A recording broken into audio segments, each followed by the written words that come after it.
India plane crash दुर्घटनाનો મામલો છે। ટાટા સંસ્થા ચેરમેન હેમચંદ્ર શેખરને આઈએમએને પત્ર લખ્યો છે। મેડિકલ હોસ્ટેલમાં મૃત્યુ પામેલા તબીબોને પણ સહાયની માંગ કરી છે। ટાટાએ મૃતકોને 1 કરોડની સહાયની જાહેરાત કરી છે।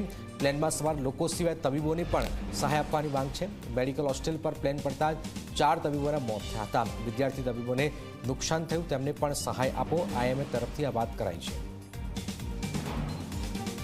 Indian medical association Gujarat state branch द्वारा તાજેતરમાં જે વિમાનની દુર્ઘટના બની અને એ મેડિકલ હોસ્ટેલ ઉપર પડ્યું વિમાન, એના કારણે 4 જેટલા ડૉક્ટરોએ પોતાનો જીવ ગુમાવ્યો છે, ડૉક્ટરના પરિવારે પણ જીવ ગુમાવ્યો છે અને તેના સ્ટાફે પણ જીવ ગુમાવ્યો છે।